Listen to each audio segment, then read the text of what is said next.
Footballer Dipendu বিশ্বাসকে আমরা চিনি, ময়দান থেকে এবার ফিল্মের পর্দায় অভিজ্ঞতাটা কেমন? এটা অন্য অভিজ্ঞতা। কেন, ফুটবল খেলাটা তো অনেক সোজা, অভিনয় করা কঠিন, যেটা আমাদের পক্ষে আহ, সমস্যাও বলতে পারো। তাও আহ, মানে যেভাবে ওরা উৎসাহ দেখিয়েছে এবং খুব ভালোভাবে করেছে, মানে এবং আমাদের পুরো লাইফটাই ওরা দেখাতে চাইছে সেখানে।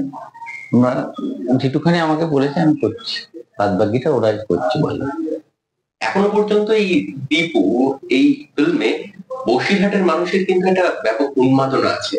আহ, তা ফিল্ম রিলিজ হওয়ার আগে কি হচ্ছে সেখানকার অভিনয়ে, যদি কিছু কথা আমাদের এখানে অনেক তোমার উম, আহ, মানে অভিজ্ঞ এবং বড় অ্যাক্টর আছে, যেমন পরাণ বন্দ্যোপাধ্যায় আছে, সৌমের মতো একজন নায়ক আছে যে এত বাংলা সিনেমা, হিট সিনেমা করেছে।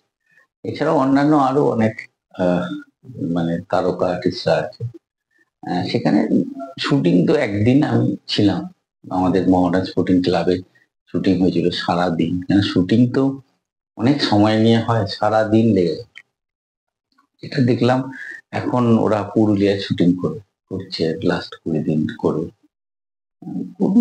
অভিজ্ঞতাটা ভালো, অনেক ভালো যে ক্লাবের মধ্যে অ্যাক্টিং হচ্ছে।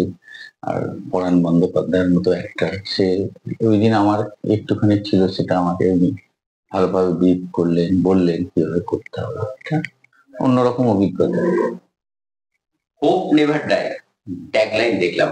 তা সেক্ষেত্রে একজন একটা গ্রামের ছেলে, সে ময়দানে গিয়ে তিন প্রধান সেখানে দাপিয়ে খেলা, ভারতবর্ষের হয়ে খেলা, এই গ্রাম বাংলার অনেক প্রতিভা এরকম ভাবে স্ট্রাগল করতে পারে না, তারা কিন্তু উৎসাহের অভাবে হারিয়ে যায়।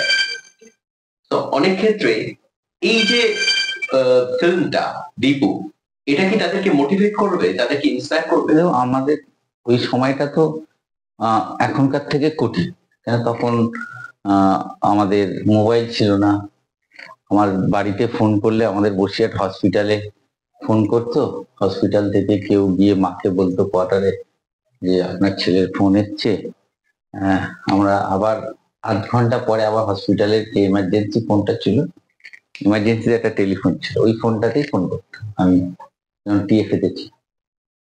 এখন তো একটা আমার মেয়ে যদি পড়তেও যায়, সাথে ফোন থাকে, আমরা জানি কোথায় যাচ্ছে। তখন তো মানে কঠিন ছিল, এবং তখন বসিরহাট থেকে কলকাতা যাতায়াতটাও অনেক কঠিন ছিল।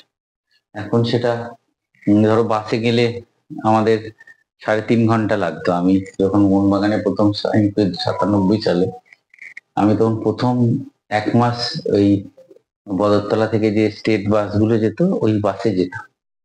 মানে ভোরবেলা উঠতাম, মা আমি ওই নিবাড়ি মাঠ দিয়ে গিয়ে তখন বদরতলা থেকে উঠতাম। কিন্তু ওটা কঠিন, মানে তখন বাসে যাওয়া, আবার 12:30টার ট্রেনে ফিরে আসতাম 2:30-3টে।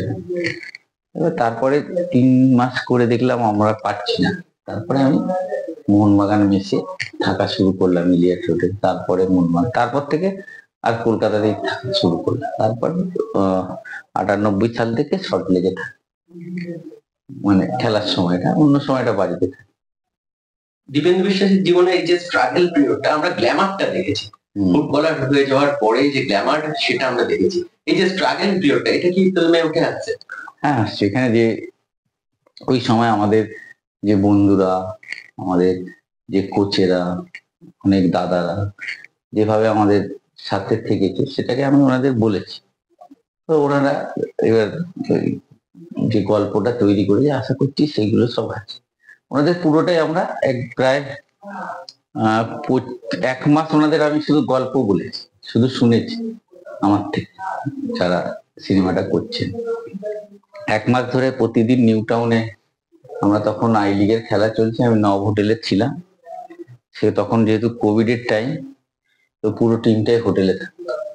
তো ওনারা এসে আমার কাছ দিয়ে, মানে অবসর সময় প্র্যাকটিসের পরে এত সারাদিন আমরা হোটেলের ঘরে, তো নিচে এসে ওনাদের আমি গল্পটা বল, ওনারা শুনে শুনে শুনে শুনে তারপরে পুরোটাই বলেছি। বসিরহাটে অনেক রকম আছে। আমরা প্রথম সাইকেলে করে আমাদের একটা দাদা নিয়ে যেত আমাকে, তখন আমি ছোট অনেক, হসপিটাল কোয়ার্টার থেকে সাইকেলে নিয়ে যেত, নাহলে কে নিয়ে যেত, বিএসএস হাই স্কুল মাঠ।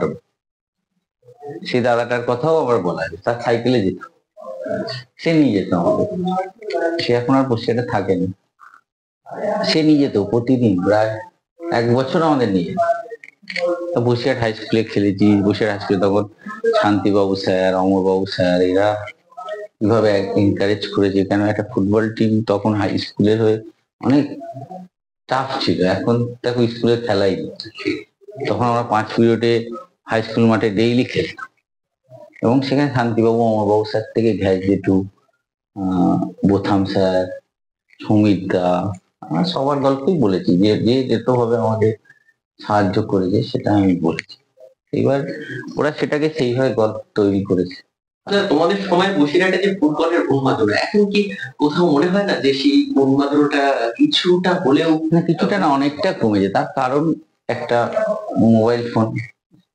কেন এখনকার ইয়াং জেনারেশন মোবাইল ফোনে অনেক বেশি আসক্ত।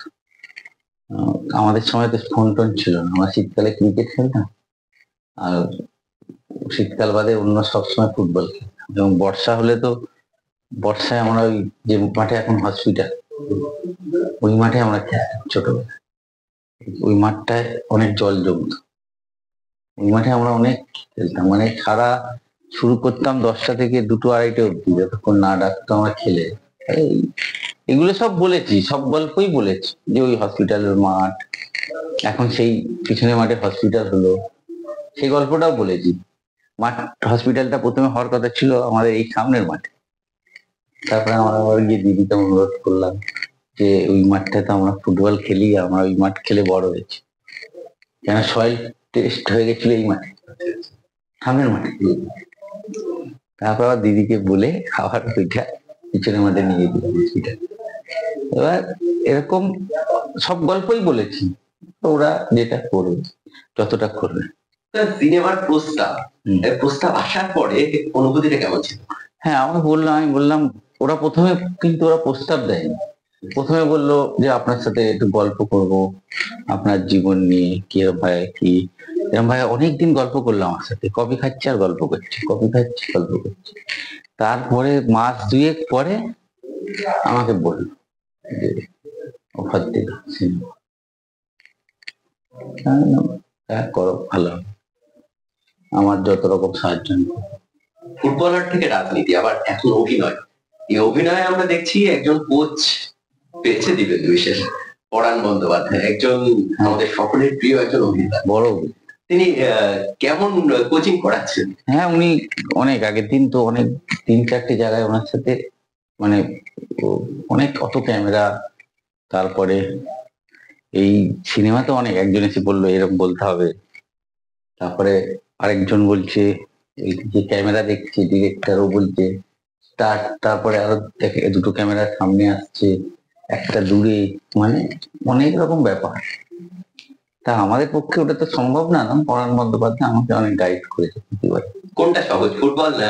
ফুটবল সহজ, তো ওনার কাছে, পরাণ বন্দ্যোপাধ্যায়ের কাছে অ্যাক্টিংটা সহজ। উনি বলছেন আমার কাছে অ্যাক্টিং সহজ, ফুটবল খেলতে পারবো। আমাদের কাছে সেরকম ফুটবল খেলাটা সোজা, তা উনি অনেকটা হেল্প করেছে। মোহামেডান স্পোর্টিং এর এখন দায়িত্ব সামলাচ্ছ, সেই দায়িত্ব সামলানোর পরেও টাইমটা অ্যাডজাস্টমেন্ট করা কঠিন। কেন এখন আইপিএল চলছে, ধরো টিমের প্র্যাকটিস থাকে, সকালে প্র্যাকটিস হলে বিকেলে প্র্যাকটিস, সেদিন প্র্যাকটিস ছুটি ছিল, যার জন্য সারাদিন ছিলাম আমি ক্লাব। তা নাহলে আমাদের সকালে প্র্যাকটিস, ম্যাচের আগের দিন অনেক ঝামেলা থাকে, তার মধ্যে থেকে যতটা আমার বলেছে আমি ততটা করে দিচ্ছি। এবার ওরা এখন শুটিং করছে ওই বাইরে। কবে নাগাদ রিলিজ হতে পারে, আমরা তোমাদের সামনে আসতে পারে? আশা করছি মনে হচ্ছে পুজোর সময় আসবে আমার মনে হয়, কেন ওরা এখন আবার অনেক কিছু বলছিল, কি ডাবিং হবে, সব এক হবে। তোমার তো আমরা ভূমিকায় দেখতে পাচ্ছি, তোমার নিজের ভূমিকায়, এছাড়া কাকে কাকে দেখতে পাচ্ছি? সোম আছে, ওই ময়দান সিনেমার আমার নিচে আছে, এবং আরো অ্যাক্টর আছে, ওরা বলবে তো, ওরা যে টিম। তাহলে আমরা বসিরহাটের এই হাই স্কুলের মাঠ, নিউবাড়ি সংঘের মাঠ, এগুলোর হ্যাঁ, বিএসএস স্মার্ট, বিএসএস স্মার্ট এগুলো হয়তো হ্যাঁ উঠে আসে এগুলো আছে। কেন আমরা বলেছি বারবার গ্যাস জেঠুর কথা বলেছি, গ্যাস জেঠু যেভাবে ট্রেনিং করা তো এখনকার ছেলেরা পারবে না। যে লাঠি নিয়ে পিছনে 20 লাখ দৌড় নাহলে মারবে এমন, আর মারার থেকে বেশি আমরা এমনি ভয়ে পড়ে যেতাম। মানে লাইন আপের পরে যে 2 ঘন্টা যে কিভাবে ভয়ে থাকবে লোক, ভয় পেতে যেত। গ্যাস বাড়িতে আমরা যেতাম, বাড়িতে ওই ডাম্বেল ফাম্বেল সব ছিল, সব আমাদের করাতো, আমাদের বসিয়ে রাখতো, অনেকক্ষণ বোঝাতো ফুটবল নিয়ে। দাদা আমরা তো অপেক্ষায় থাকছি, সমগ্র বসিরহাট, শুধু বসিরহাট নয় পার্শ্ববর্তী এলাকা বাংলার মানুষই অপেক্ষায় রয়েছে।